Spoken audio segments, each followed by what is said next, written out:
और अब हम माननीय मुख्यमंत्री महोदय से निवेदन करते हैं, कृपया प्रदेश की जनता के नाम संदेश वाचन कर हम सभी को अनुग्रहित करेंगे। माननीय मुख्यमंत्री श्री विष्णुदेव साय जी। देश के 78वें स्वतंत्रता दिवस पर सभी छत्तीसगढ़ वासियों को हार्दिक बधाई।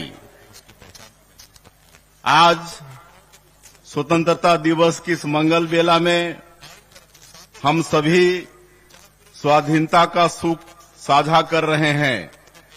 हमको यह आजादी अंग्रेजी साम्राज्यवाद के विरुद्ध हमारे पूर्वजों के कठिन संघर्ष और बलिदान के बूते मिल पाई है। यह आजादी हमें देन है शहीद गेंद सिंह, शहीद ध्रुवा राव, शहीद यादव राव, शहीद वेंकटराव, वीर गुंडाधुर, शहीद डेबरीधुर, शहीद आयतू महारा, शहीद वीर नारायण सिंह जैसे हमारे अनेक ऐतिहासिक नायकों की, जिन्होंने अदम्य साहस का परिचय देते हुए जनमानस में स्वाधीनता की अलख जगाई।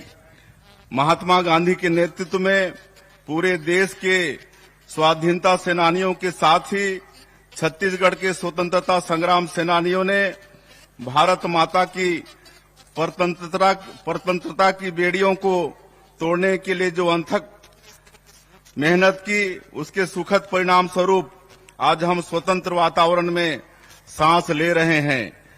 स्वाधीनता के साथ ही बाबा साहेब डॉक्टर भीमराव अंबेडकर के नेतृत्व में संविधान निर्माण का काम संपन्न हुआ, जो आज प्रकाश सिस्टम की तरह देश के लोकतंत्र को निरंतर आगे बढ़ने की राह दिखा रहा है। वर्षों पहले बाबा गुरु घासीदास जी ने समतामूलक समाज का आदर्श हम सबके सामने रखा था, जो बाबा साहेब द्वारा निर्मित संविधान में फलीभूत हुआ। उनके संविधान में कबीर की वाणी का सार भी है, जो भारत के नागरिकों को अभिव्यक्ति की स्वतंत्रता के साथ साथ समानता प्रदान करती है। आज के दिन हम उन पूर्वजों के प्रति भी कृतज्ञता व्यक्त करते हैं, जिन्होंने आपातकाल के कठिन दौर में संविधान की मशाल को बुझने नहीं दिया। देश भर में हजारों लोकतंत्र सेनानियों ने इमरजेंसी का विरोध किया और इसके प्रतिरोध में जेल की सजा और अन्य यातनाएं भुगती। अगले वर्ष 25 जून को इमरजेंसी के 50 बरस पूरे हो जाएंगे। इस वर्ष आपातकाल स्मृति दिवस के अवसर पर 25 जून के दिन हमें अपने प्रदेश के लोकतंत्र सेनानियों का आशीर्वाद मिला है। मुझे यह कहते हुए प्रसन्नता हो रही है कि अपने लोकतंत्र सेनानियों के प्रति कृतज्ञता ज्ञापित करने हेतु पिछले 5 वर्षों से रुकी उनकी सम्मान निधि हमारी सरकार द्वारा पुनः प्रारंभ की गई है। आज के दिन हम अपने उन जवानों के प्रति भी कृतज्ञता व्यक्त करते हैं, जो हमारे प्रदेश में लोकतंत्र विरोधी नक्सलवादी आतंक से पूरे साहस और जज्बे के साथ मुकाबला कर रहे हैं। बीते 8 महीनों में हमारे जवानों ने अदम्य साहस का परिचय देते हुए 146 नक्सलियों को मार गिराया है। इस दौरान हमने 32 नए सुरक्षा कैंप खोले हैं और आने वाले दिनों में 29 नए कैंप शुरू करने जा रहे हैं। आज कई वर्षों बाद देश की जनता सुरक्षित महसूस कर रही है, जिसका कारण हमारे वीर जवानों की मेहनत व पराक्रम है। नक्सलवादी घटनाओं से निपटने के लिए अनुसंधान और अभियोजन की कार्यवाही और भी प्रभावी रूप से हो सके, इसके लिए हमने राज्य अन्वेषण एजेंसी SIA का गठन किया है। बस्तर की जनता नक्सलियों से त्रस्त हो चुकी है और विकास के मार्ग पर सरपट दौड़ने को तैयार है। अंदरूनी क्षेत्रों में नए कैंपों का विस्तार कर लोगों को आतंक से मुक्ति देने के साथ ही इन क्षेत्रों में बुनियादी सुविधाएं सुनिश्चित करने का काम भी युद्ध स्तर पर किया जा रहा है। इसके लिए हमने नियत नेलानार योजना शुरू की है। इस सब का अर्थ होता है आपका अच्छा गांव।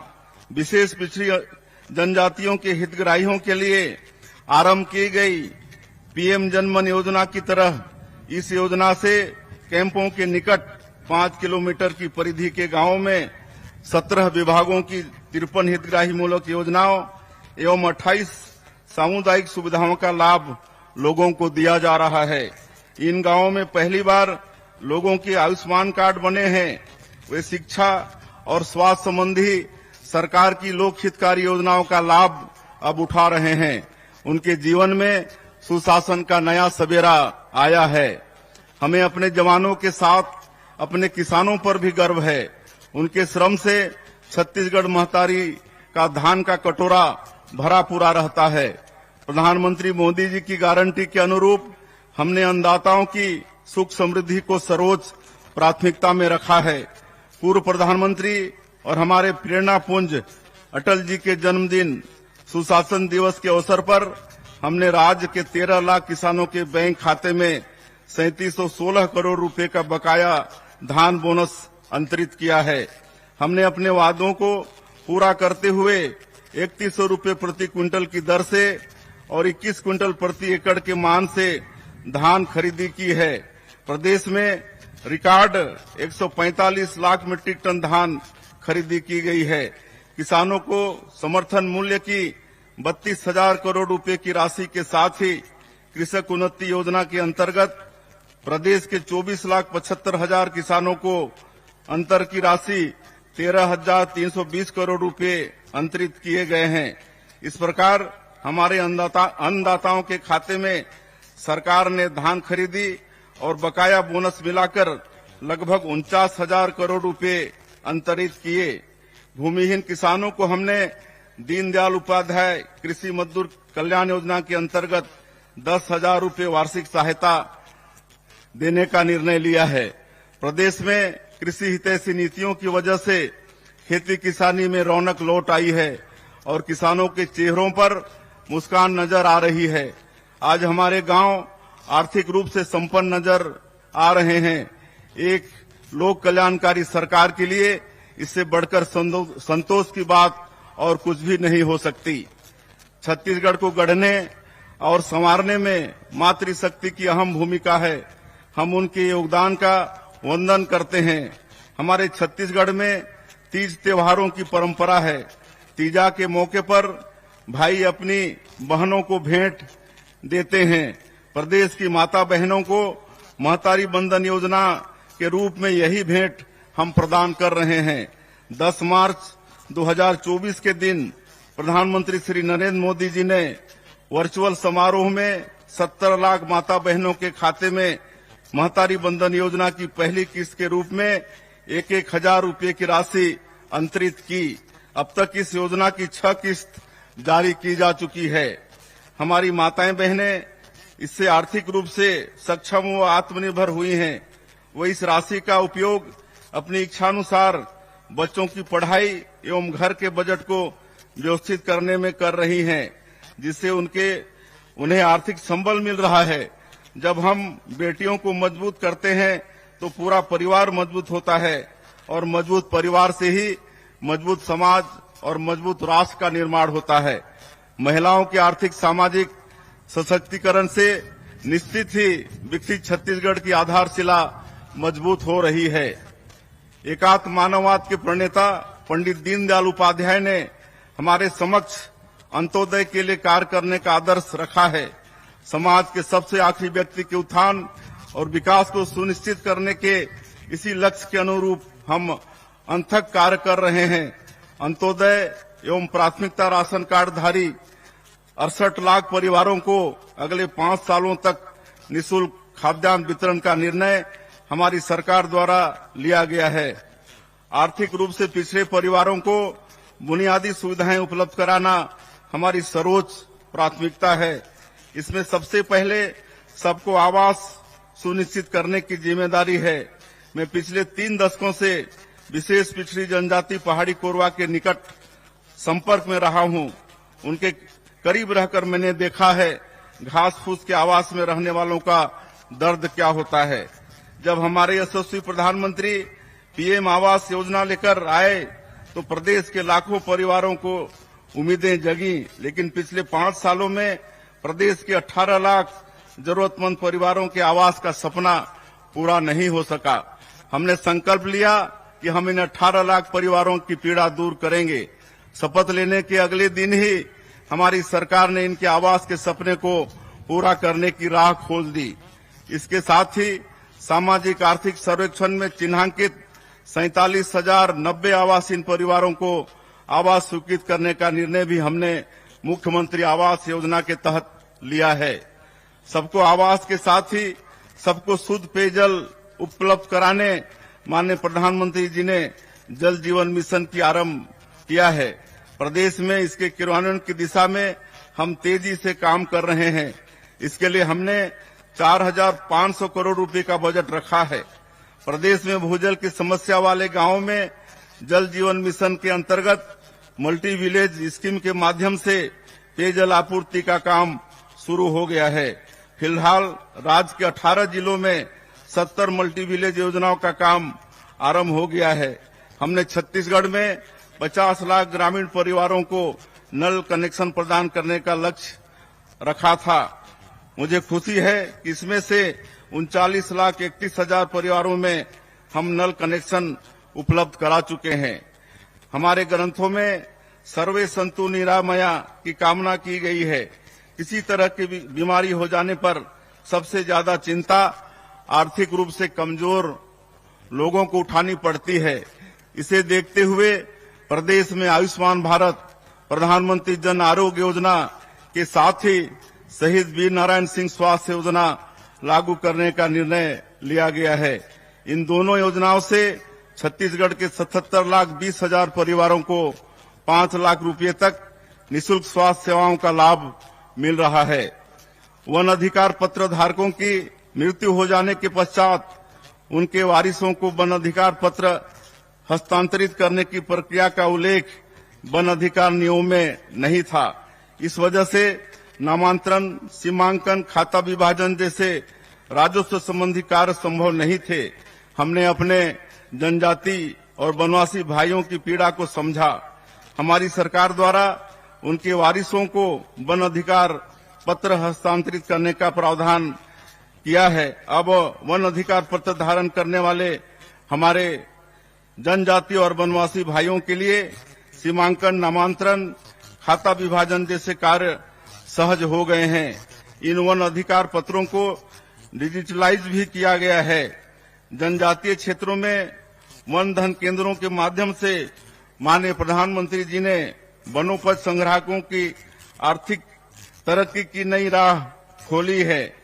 हमारी सरकार ने राज्य के तेंदुपत्ता संग्राहकों की पारिश्रमिक दर को 4,000 रुपए प्रति मानक बोरा से बढ़ाकर 5,500 रुपए कर दिया है। साथ ही तेंदुपत्ता संग्रहण समय सीमा में भी वृद्धि की गई है, जिससे हमारे भाई बहन अधिक समय तक तेंदुपत्ता संग्रहण कर बढ़ी हुई आय अर्जित कर पा रहे हैं। इस साल 13,05,000 तेंदुपत्ता संग्राहकों को कुल 855 करोड़ 80 लाख रुपए का भुगतान किया गया है।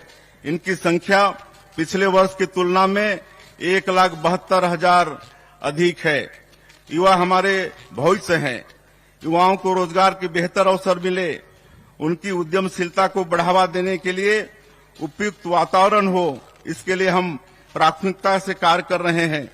हमारी सरकार यह मानती है कि भर्ती प्रक्रियाओं में की गई अनियमितताएं होनहार युवकों को रोजगार के अवसरों से वंचित तो करती ही है, साथ ही इससे सिविल सेवा की गुणवत्ता पर भी दुष्प्रभाव पड़ता है। हमारी सरकार द्वारा राज्य सिविल सेवा परीक्षा 2021 में हुई अनियमितता की जांच सीबीआई से कराने का निर्णय लिया है। हम युवाओं के लिए समान अवसर और पारदर्शी परीक्षा प्रणाली प्रदान करने के लिए कृत संकल्पित हैं। यूपीएससी जैसी परीक्षाओं में हमारे युवाओं की सफलता दर बढ़े, इसके लिए आदिम जाति एवं अनुसूचित जाति विभाग द्वारा नई दिल्ली में संचालित यूथ हॉस्टल में यूपीएससी की तैयारी के लिए अभ्यर्थियों के लिए सीटों की संख्या 50 से बढ़ाकर हमने 185 कर दी है। अब सिविल सेवाओं की तैयारी के लिए अनुसूचित जनजाति, अनुसूचित जाति एवं पिछड़ा वर्ग के चयनित युवा पूर्णतः निःशुल्क कोचिंग प्राप्त कर सकेंगे।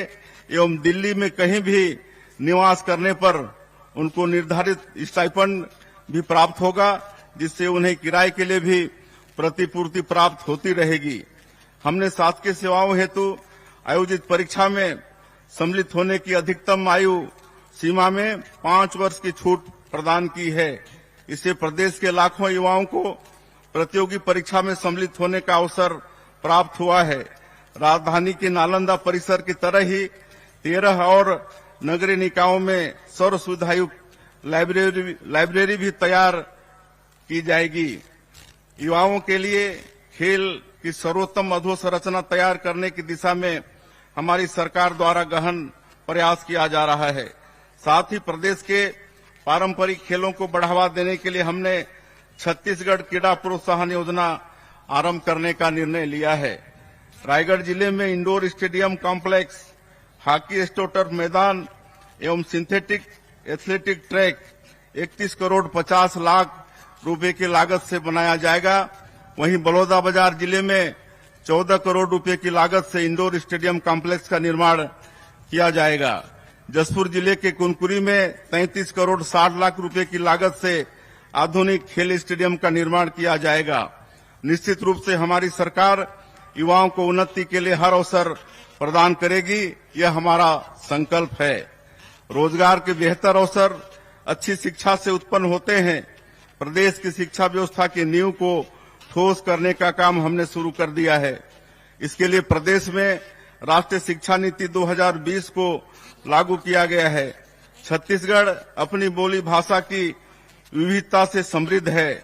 हमारे यहाँ कहावत प्रचलित है कि कोस कोस माँ पानी बदले 4 कोस माँ बानी। प्रारंभिक आयु में बच्चे सबसे ज्यादा अपनी मातृभाषा में सीखते हैं। इसके चलते ही हमने नई शिक्षा नीति के तहत 18 स्थानीय भाषाओं में प्राइमरी स्कूल में पढ़ाई कराने का निर्णय लिया है। इससे बच्चों का अपनी भाषा से अनुराग भी बढ़ेगा तथा हमारी नई पीढ़ी अपनी जड़ों से भी जुड़ी रहेगी।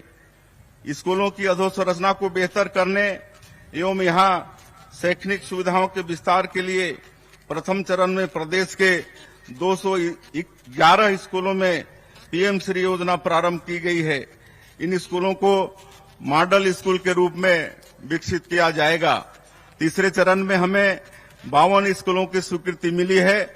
हम ग्रीन स्कूल तैयार कर रहे हैं। स्कूलों में स्थानीय भाषाओं के साथ रोबोटिक्स, आर्टिफिशियल इंटेलिजेंस जैसे विषय भी पढ़ाए जा रहे हैं, ताकि विद्यार्थी नए समय के अनुरूप स्वयं को तैयार कर सकें। प्रदेश के स्कूलों में न्योता भोज का आयोजन भी शुरू किया गया है। इसमें जन्मदिन जैसे विशेष अवसरों पर स्कूली बच्चों को पौष्टिक भोजन उपलब्ध कराने समाज की सहभागिता सुनिश्चित की गई है। इससे बच्चों का पोषण विकास तो होता ही है, सामुदायिक भावना का भी विकास होता है। पेरेंट्स टीचर मीटिंग के माध्यम से बच्चों के सर्वांगीण विकास की दिशा में हम काम कर रहे हैं। राष्ट्रीय शिक्षा नीति को हमने उच्च शिक्षा में भी अपनाया है। इसके चलते हमारे पाठ्यक्रम रचनात्मक होने के साथ ही रोजगार मूलक भी होंगे, ताकि नए समय की जरूरतों के अनुरूप मानव संसाधन उपलब्ध कराए जा सकें और युवाओं को बेहतर रोजगार मिल सके।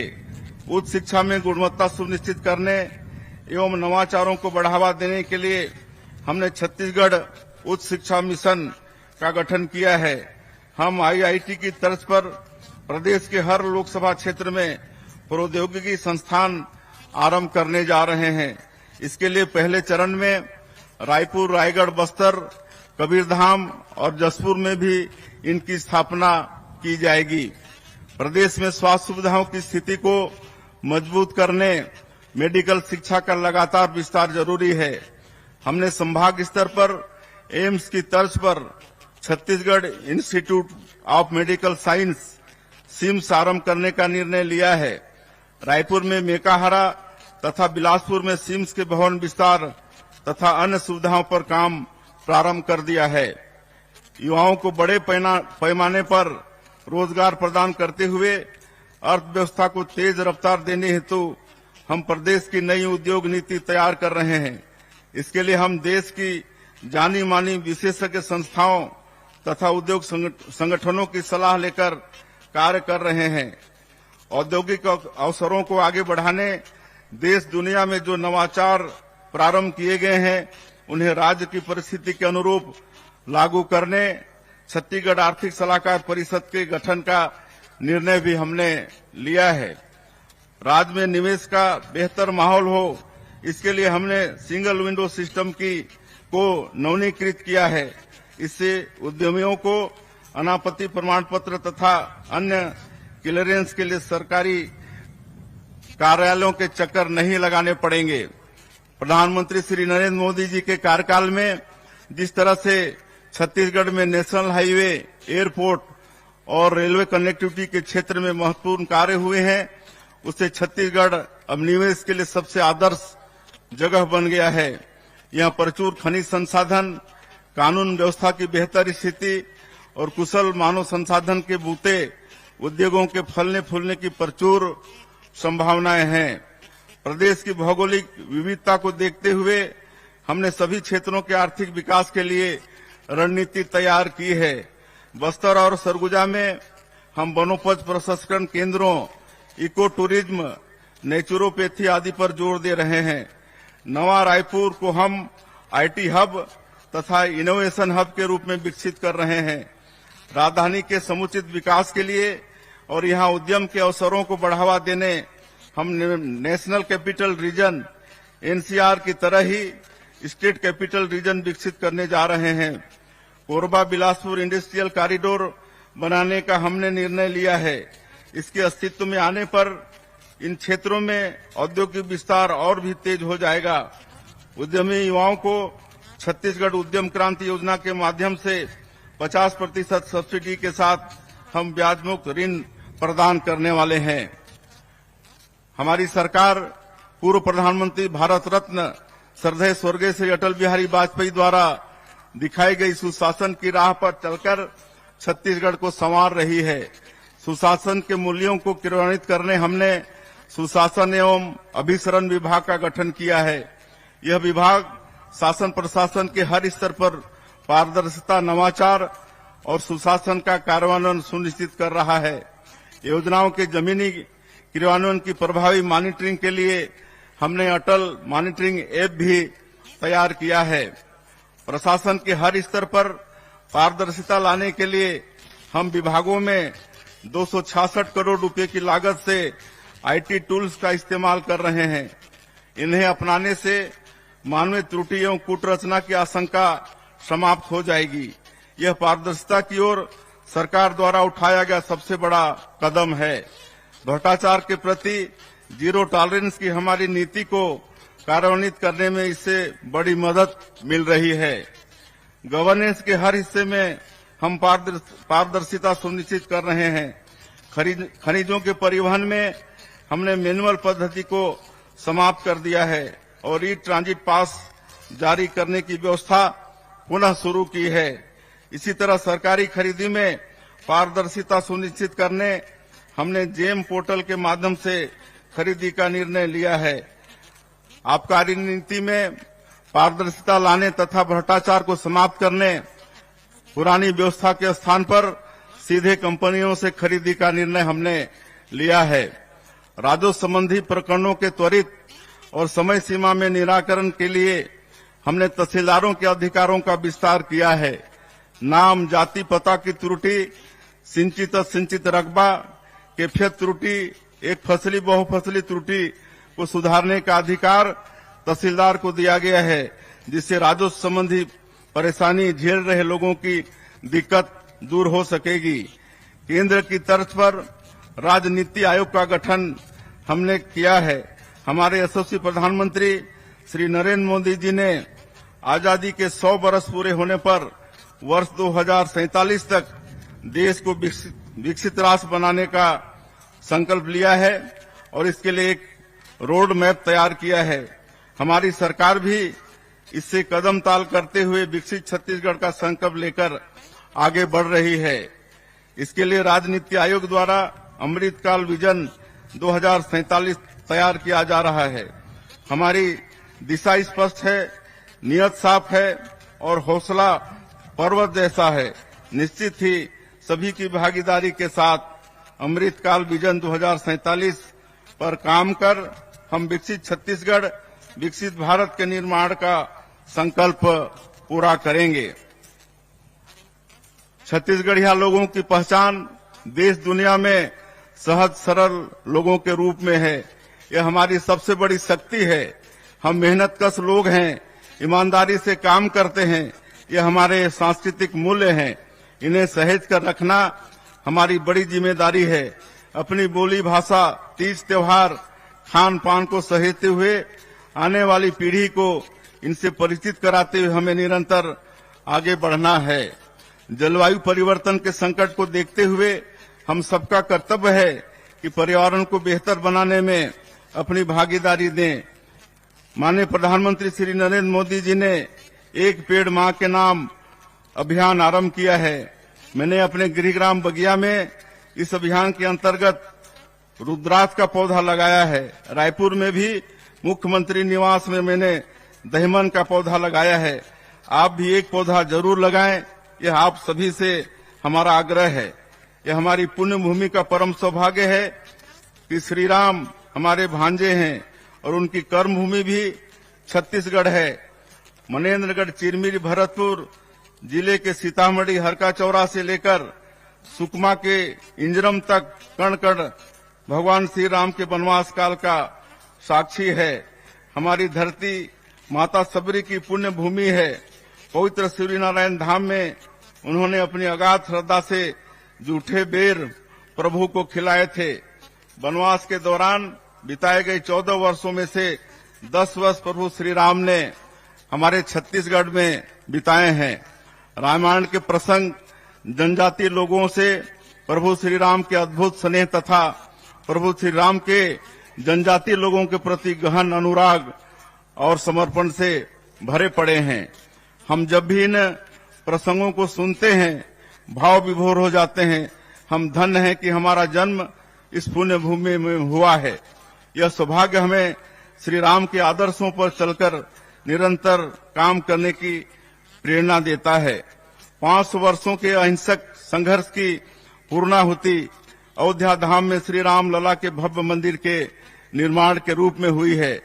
हम अपने भांचा राम के दर्शन के लिए छत्तीसगढ़ का हर नागरिक उत्सुक है। अयोध्या धाम श्री राम लला दर्शन योजना के माध्यम से हम हजारों राम भक्तों को उनके आराध्य के दर्शन के लिए पूर्णतः निःशुल्क भेजने का माध्यम बने हैं।